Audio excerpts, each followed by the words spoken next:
അവനെ കണ്ടപാടെ ഇത്രയും നേരം സ്വരുക്കൂട്ടി വെച്ച ധൈര്യമെല്ലാം ചോർന്നു പോകും പോലെ തോന്നി അവൾക്ക്. ദോ ഇവിടെയുള്ള ശിവൻ അവനാണ്. കൊച്ചിനെ കാണേണ്ടത് അവനെയാണോ? ശിവനെ ചൂണ്ടിക്കാണിച്ച് പാർവതിയോട് ചോദിച്ചതും എങ്ങനെ ഒരു പുഞ്ചിരി വരുത്തി തലയാട്ടി പാർവതി. ഡാ, നിന്നെ കാണാൻ ഒരു പെൺകൊച്ചു വന്നിട്ടുണ്ട്. നീ കെട്ടാൻ പോകുന്ന കൊച്ചാണെന്ന് തോന്നുന്നു. വേഗം അങ്ങോട്ട് ചെല്ല്.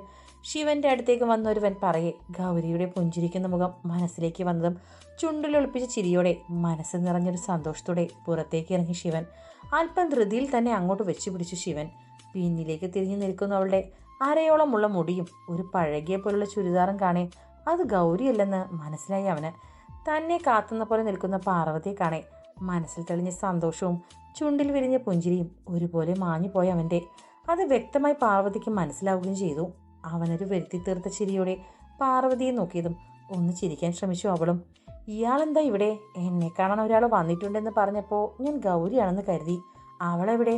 ചുറ്റുമൊന്ന് കണ്ണോടിച്ചൊരു പുഞ്ചിരിയോടെ ശിവൻ പറയുമ്പോൾ താൻ പറയാൻ വന്നത് അപ്പാടെ മറന്നു പോയിരുന്നു ആ പെണ്ണ്. ഞാൻ ഒറ്റയ്ക്കാ വന്നത്. എനിക്കൊന്ന് സംസാരിക്കാൻ. വിറയ്ക്കുന്ന ശബ്ദവും ഷാളിൽ തിരുത്തി പിടിക്കുന്ന കൈകളും കാണേ ശിവന്റെ മുഖത്തും ഗൗരവം നിറഞ്ഞു. എന്നെ കാണാനോ? എന്താ, പറഞ്ഞോളൂ. ചെന്നിയിൽ നിന്നും ഒഴുകി വരുന്ന വിയർപ്പ് കണങ്ങൾ ഷാള് കൊണ്ടൊന്ന് ഒപ്പിയെടുത്ത് തൊണ്ടക്കുഴിയിൽ വെള്ളം പറ്റുന്നു എന്നറിയെ ഉമിനീരൊന്നിറക്കി വിട്ട് അവനെ അത്രയും പതർച്ചയോടെ നോക്കിയവൾ. അത് പിന്നെ ഗൗരിയല്ല, ഞാൻ. പാർവതി വിക്കി വിക്കി ഓരോന്ന് പറഞ്ഞു തുടങ്ങിയതും നെറ്റിച്ചുളിച്ച് അവൾ പറയുന്നത് എന്തെന്ന് മനസ്സിലാവാതെ നിന്നവൻ. ശിവേട്ടാ ഇന്ന് ഗൗരി ഉറക്കെ വിളിക്കുന്ന കേൾക്കെ ശിവനും ഒരു പിടച്ചിലോടെ പാർവതിയും ഒരുപോലെ തിരിഞ്ഞു നോക്കി. തന്നെ കൊല്ലും പോലൊരു നോട്ടം നോക്കി തങ്ങളുടെ നേർക്ക് വരുന്ന ഗൗരിയെയും അമ്മയെയും കാണേ നിന്ന നിൽപ്പിൽ അങ്ങ് മരിച്ചു പോകണേ എന്ന് പ്രാർത്ഥിച്ചു പോയ പെണ്ണ്. ആഹാ, നിങ്ങളുണ്ടോ കൂടെ? ഞാനിപ്പോൾ ചോദിച്ചേ ഉള്ളൂ ഇയാളോട്. പുഞ്ചിരിയോടെ തങ്ങളെ നോക്കി പറയുന്നവനെ കാണേ പാർവതി ഒന്നും പറഞ്ഞിട്ടില്ല എന്ന് മനസ്സിലായി രണ്ടുപേർക്കും. അതിൻ്റെ ഒരു ആശ്വാസത്തിൽ പുഞ്ചിരിയോടെ അവനെ നോക്കി അവർ. ഷോപ്പിംഗ് ഇതുവരെ കഴിഞ്ഞില്ല എൻ്റെ ഗൗരി. ആകെ വാടിപ്പോയി നീ. വന്നേ, എന്തേലും കഴിക്കാം. അല്ല, നിങ്ങൾ മാത്രമേ ഉള്ളൂ. അച്ഛനെവിടെ? ഗൗരി അത്രമേൽ സ്നേഹത്തോടെ നോക്കി ശിവ പറയുമ്പോൾ ഹൃദയം പൊട്ടി പ്രാണൻ പോകുന്ന വേദനയിൽ നിൽക്കുന്നവളെ എന്തേ ദൈവം അവന് കാണിച്ചു കൊടുത്തില്ല? ഒരു വേള ആ കണ്ണുകൾ അവൻ്റെ മിഴിയിൽ ഉടക്കിയിരുന്നെങ്കിൽ ആ നിറകണ്ണുകൾ അവന് കാണിച്ചു കൊടുത്തേനെ അവൻ്റെ യഥാർത്ഥ പ്രണയത്തെ. ഞാനും മക്കളും കുറച്ച് സാധനങ്ങൾ വാങ്ങാൻ ഇറങ്ങിയതാ മോനെ. അച്ഛൻ കുറച്ച് പേരോട് കല്യാണം പറയാനുണ്ടെന്ന് പറഞ്ഞങ്ങ് പോയി. ഞാനും പാറും വരും വഴി ജ്യൂസ് കുടിച്ചു.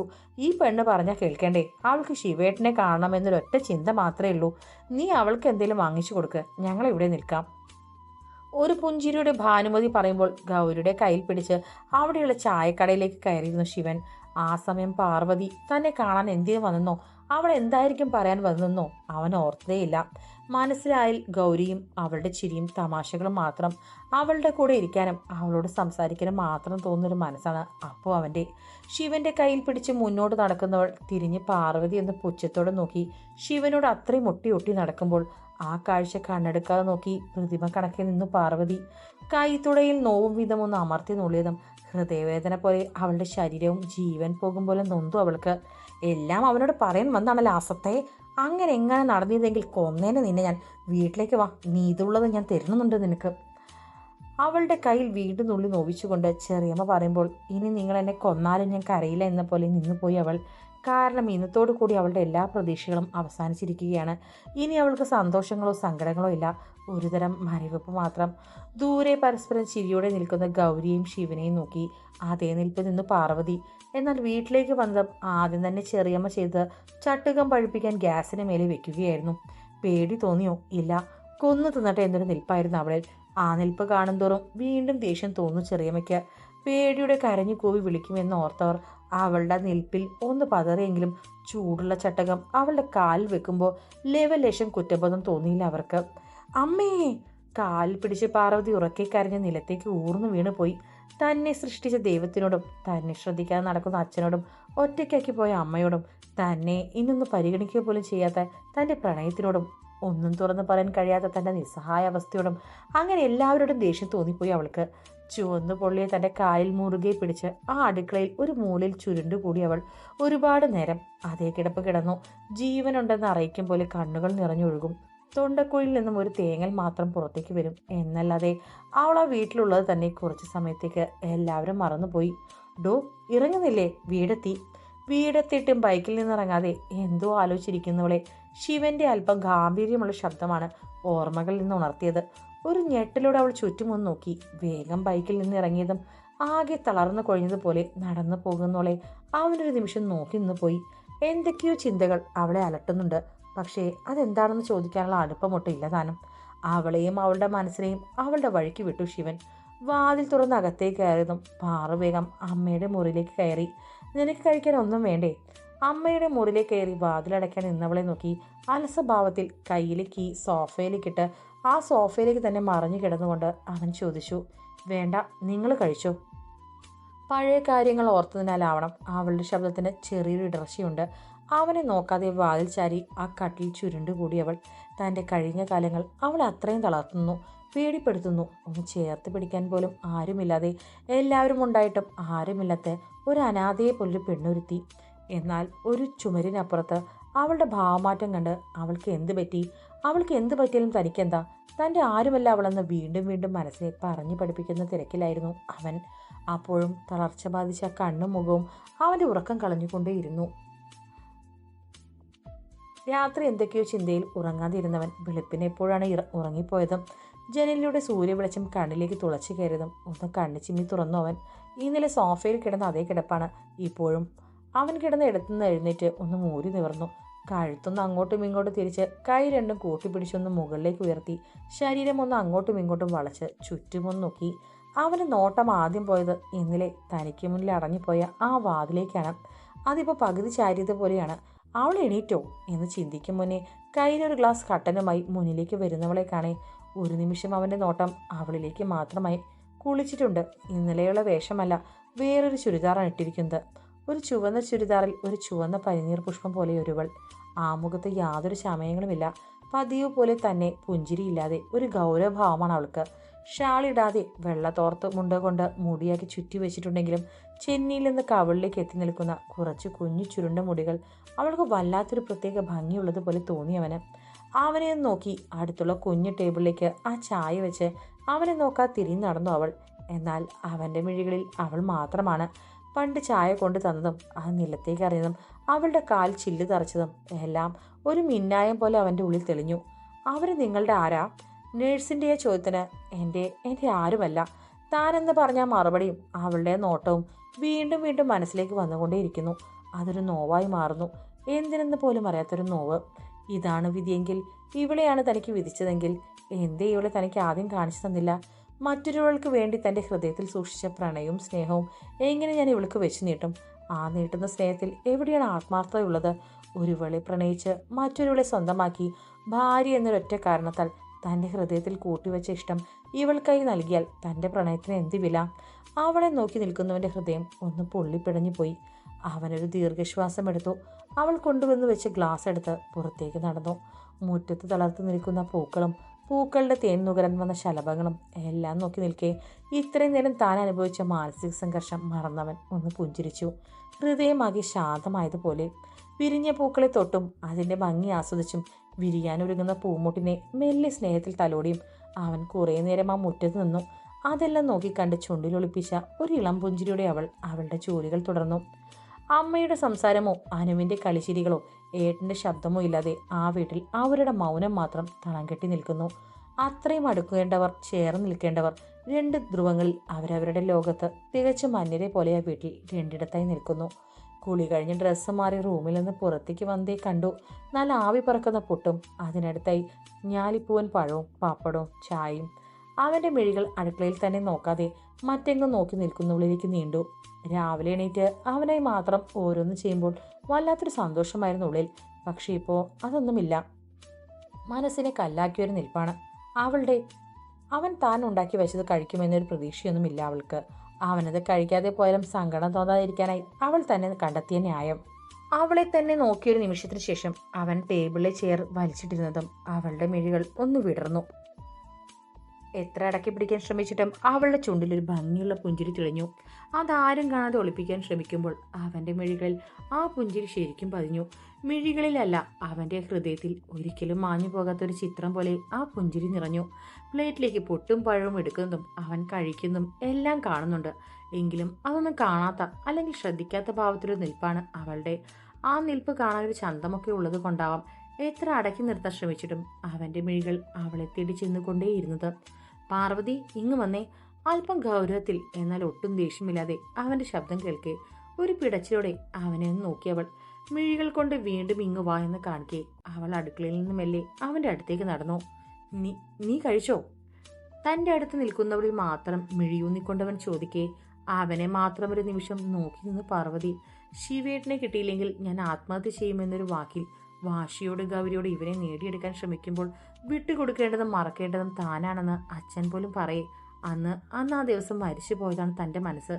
കരയാനോ നേടിയെടുക്കാനോ കഴിയാതെ മരവിച്ചു പോയ മനസ്സിന് ഇപ്പോഴും വിശ്വാസമായിട്ടില്ല അവൻ തനിക്ക് സ്വന്തമായത്, തൻ്റെ പാതിയായത്. ഇപ്പോൾ മരണമടഞ്ഞു പോയ തൻ്റെ ഹൃദയത്തിൽ അവൻ പോലും അറിയാതെ അവനൊരു കുളിർക്കാറ്റാവുന്നു, ഒരു ചാറ്റൽ മഴയാവുന്നു. വറ്റി വരണ്ട ആ മരുഭൂമിയിൽ വീണ്ടും കുഞ്ഞു പുൽനാമ്പുകൾ തളർത്തു വരുന്നു. അർഹിക്കാത്തതാണെന്നും മറ്റൊരുവളെ അവൻ മനസ്സിൽ കൊണ്ട് നടക്കുന്നവനാണെന്നും അറിയുന്നുണ്ട്.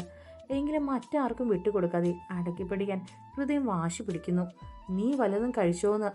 അല്പം കൂടെ കടുത്തൊരു ശബ്ദം അവളുടെ കാതിൽ പതിയെ. ചിന്തയിൽ നിന്ന് ഉണർന്നവൾ കഴിച്ചു എന്ന് വെറുതെ തലയാട്ടി. കഴിച്ചോ?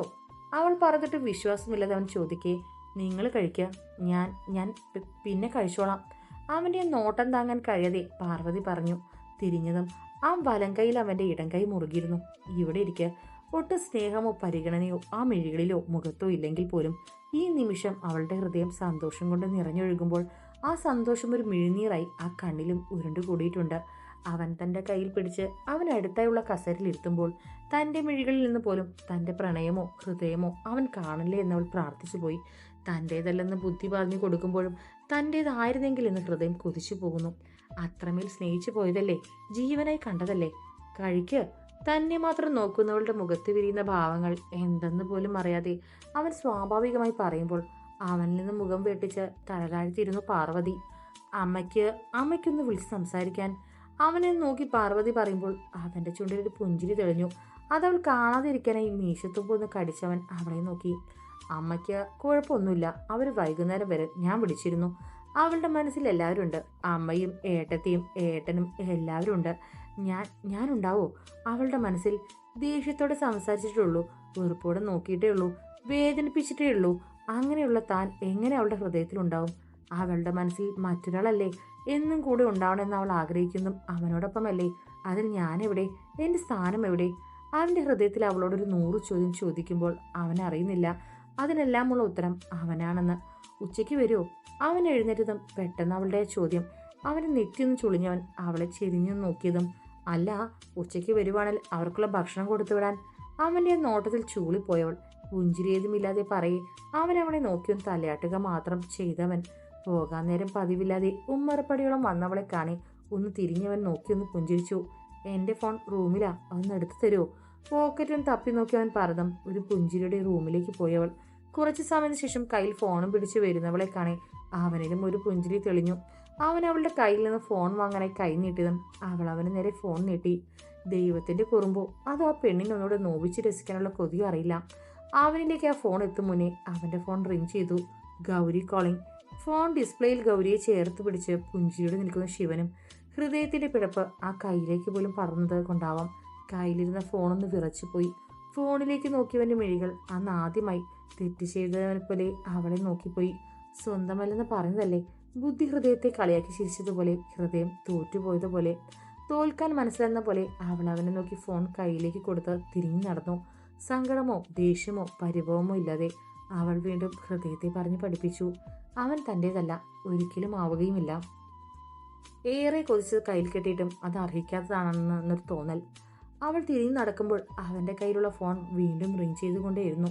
എന്നാൽ അതൊന്നും ശ്രദ്ധിക്കാതെ അകത്തേക്ക് നടക്കുന്നവളെ മാത്രം നോക്കി നിന്ന് പോയി അവൻ. നിങ്ങൾക്കിടയിൽ തടസ്സം അവളാണെന്ന് ദൈവം പറയാതെ പറഞ്ഞതോ അതോ ഏത് വേണമെന്ന് തിരഞ്ഞെടുക്കാൻ ദൈവം വീണ്ടും ഒരു അവസരം കൊടുത്തതോ അറിയില്ല. പക്ഷെ അവൻ്റെ കണ്ണിലും മനസ്സിലും ആ മിഴികളാണ്. താൻ സംസാരിക്കുമ്പോൾ അടുത്തിരിക്കുമ്പോൾ അവൾ പോലും അറിയാതെ വിടരുന്ന ആ മിഴികൾ. അത്രയും നേരം സന്തോഷത്തോടെ നിന്നവൾ ഗൗരിയുടെ ഒരൊറ്റ കോളിൽ, അല്ലെങ്കിൽ താൻ ചേർത്ത് പിടിച്ച ഫോട്ടോയിൽ വാടിത്തളർന്നു പോയ മിഴികളിൽ, അത് താൻ അറിയാതെ ഇരിക്കാനായി വാശിയുടെ ഗൗരവത്തിൽ തന്നെ നോക്കുന്നവളുടെ ഉള്ളിലെ പരിഭവത്തിൽ, അതിലാണ് അവൻ കുരുങ്ങിക്കിടക്കുന്നത്. പ്രണയമല്ല, സൗഹൃദവുമല്ല, ഗൗരിയേക്കാൾ കൂടുതൽ അവൾക്കൊരു സ്ഥാനവുമില്ല. പക്ഷേ എന്തോ അവൾ താനായി ഇനി നോവിക്കില്ലെന്ന് ഉറപ്പുണ്ട്. അവൻ്റെ ഉള്ളിൽ അത്രയേ ഉള്ളൂ. മനസ്സ് വീണ്ടും വീണ്ടും അവനോട് ചോദിച്ചുകൊണ്ടേയിരുന്നു. എനിക്ക് മതി എൻ്റെ കുട്ടിയെ, വയറ് നിറഞ്ഞു. പാർവതി നീട്ടിപ്പിടിച്ച സ്പൂണിലെ കഞ്ഞിയിലേക്ക് നോക്കി. അമ്മ പറയേ അവരെ ഒന്ന് കൂർപ്പിച്ച് നോക്കിയവൾ. ഇതും കൂടെ കഴിക്കാമേ. എത്ര മരുന്ന് ഇത് കഴിഞ്ഞ് കുടിക്കാനുള്ളേ? ഒരിത്തിരി കൂടെ. സ്നേഹത്തോടെയും കരുതലുടെയുമുള്ള അവളുടെ ആ വാക്കുകൾ. അവരൊരു പുഞ്ചിരിയോടെ അവളുടെ കയ്യിലുള്ള കഞ്ഞി കൂടി വാങ്ങി കുടിച്ചു. ശിവൻ വന്നില്ലേ മോളെ? സമയം 7 കഴിഞ്ഞെന്ന് കാണേ. അവളെ നോക്കിയവർ ചോദിക്കേ ഇത്രയും നേരം ഉണ്ടായിരുന്ന ആ കുഞ്ഞു പുഞ്ചിരി അവളുടെ ചൊടികളിൽ നിന്ന് മാഞ്ഞു പോകുന്നതും എന്തോ ആലോചനയോടെ നിൽക്കുന്നവളെയും അവരൊരു ദീർഘശ്വാസത്തോടെ നോക്കിയിരുന്നു. വരാൻ വൈകും എന്തെങ്കിലും പറഞ്ഞു അവൻ. അവർ തമ്മിൽ അങ്ങനെ ഒരു സംസാരമൊന്നും ഉണ്ടാവില്ലെന്ന് ഉറപ്പുണ്ടെങ്കിലും അങ്ങനെയൊക്കെ അവർ ജീവിച്ചു കാണാൻ ഒരു കൊതിയോട് അവർ ചോദിക്കേ അവൾ അവരെ നോക്കാതെ കഞ്ഞിപ്പാത്രത്തിലേക്ക് മെഴിനട്ട് ഇല്ലെന്ന് വിലങ്ങനെ തലയാട്ടി. മനസ്സിൽ ഇപ്പോഴും ഫോണിൽ കണ്ട അവനെയും അവൻ ചേർത്ത് പിടിച്ചവളുമാണ്. താൻ ആരുമല്ലെന്ന് വീണ്ടും വീണ്ടും തെളിയിക്കുന്നവനോട് പിണങ്ങാനും തല്ലി നോവിക്കണമെന്നൊക്കെ ഒരു തോന്നൽ. പക്ഷെ അതിന് പോലും ഒരു അർഹതയില്ലാതെ ആർക്കോ വേണ്ടി ഒരു ജന്മം പോലെ ഓരോന്നോർക്കെ അവൾ പോലും അറിയാതെ ഉള്ളിൽ ഉറഞ്ഞുകൂടി അലയടിക്കുന്ന സാഗരത്തിന്റെ ഒരു തുള്ളി ആ മിഴികളിൽ ഉരുണ്ടുകൂടിയതും അത് അമ്മ കാണാതെ ഇരിക്കാൻ എന്ന പോലെ വേഗം അവരടുന്ന് എഴുന്നേറ്റു അവൾ. അനു എവിടെ? പാറു അവളോട് നിങ്ങൾ വരാൻ പറ. സുലോചന കുറച്ച് ദിവസം ഇവിടെ വന്ന് നിൽക്കാമെന്ന് പറഞ്ഞിട്ടുണ്ട്. ഫോൺ വിളിച്ച് അവൾ എവിടെ എത്തിയെന്നും ചോദിക്കട്ടെ. മെല്ലെ കട്ടിൽ നിന്ന് എഴുന്നേൽക്കാൻ ശ്രമിച്ചുകൊണ്ട് അമ്മ പറയേ അവര് വരില്ല. ഞാൻ ഏട്ടത്തിയോട് പറഞ്ഞിട്ടുണ്ട് വരണ്ടാന്ന് വിളിച്ച് പറയാൻ. പാറു അവര് തിരിഞ്ഞു നോക്കി പറയേ അവരുടെ നെറ്റിയൊന്ന് ചൊളിഞ്ഞു. എന്തിന് 2 ദിവസം അവളിവിടെ വന്ന് നിന്നാൽ എന്താ? കാര്യം ഇത്തിരി ദേഷ്യക്കാരിയാണേലും എൻ്റെ അനിയത്തിയല്ലേ അവള്? അമ്മ അവളെ നോക്കി അല്പം കടുപ്പത്തിൽ പറയുന്നതും അനിയത്തി വന്നോട്ടെ, 2-3 ദിവസം നിന്നോട്ടെ, അതിനൊന്നും ഞാൻ തടസ്സം പറയില്ല. പക്ഷെ ഇപ്പോൾ എൻ്റെ അമ്മയെ ഞാൻ നോക്കിക്കോളാം. ഈ അമ്മയ്ക്ക് കൂട്ടുകിടക്കാൻ ഞാൻ മതി. അവരുടെ താടിയിൽ പിടിച്ചൊന്ന് കുലുക്കിക്കൊണ്ട് പാറു പറയേ അവരുടെ മുഖം പരിഭവത്താൽ വീർത്തു. അങ്ങനെ നീ ഇപ്പോൾ എനിക്ക് കൂട്ടുകിടക്കണ്ട. അല്ലെങ്കിൽ രണ്ടിടത്താ. ഇനിയിപ്പോൾ റൂം മാറി കിടക്കാഞ്ഞിട്ടാ. പോയി സുലോചനയ്ക്ക് വിളിക്ക്. അവളോട് വരാൻ പറ. പരിഭവം ഒട്ടും കുറയാതെ അവളുടെ കൈ പതിയെ തട്ടി അല്പം ഗൗരവത്തോടെ തന്നെ പറഞ്ഞു അവർ. ഞാൻ വിളിക്കില്ല, ഏട്ടത്തെയും വിളിക്കില്ല. ഇനിയിപ്പോൾ മക്കളോട് പറഞ്ഞ് വിളിക്കാനാണെങ്കിൽ പിന്നെ ഞാൻ അമ്മയോട് മിണ്ടില്ല. നോക്കിക്കോ. അവരുടെ മുഖം പോലെ തന്നെ അവളുടെ മുഖവും പരിഭവത്താൽ വീർത്തു. അമ്മയ്ക്ക് എന്നെ ഇഷ്ടമുണ്ടാവില്ല, അതല്ലേ ഞാൻ കൂട്ടുകിടക്കണ്ടെന്ന് പറഞ്ഞേ. അവളുടെ അവസാന അടവ് പുറത്തെടുക്കുമ്പോൾ ആ വാക്കുകളിൽ അലിഞ്ഞില്ലാതെ ആയിരുന്നു അമ്മ. ശരി, നീ എൻ്റെ കൂടെ കിടന്നോ, പക്ഷെ 2 ദിവസം, 2 ദിവസം മാത്രം. സമ്മതിച്ചോ? അമ്മ അവൾക്ക് മുന്നിലല്ലേ അവളുടെ സ്നേഹത്തിന് മുന്നിൽ തോറ്റു കൊടുക്കുമ്പോൾ അവൾക്കായി എന്തൊക്കെയോ മനസ്സിലുറപ്പിക്കുകയും ചെയ്തിരുന്നു അവർ.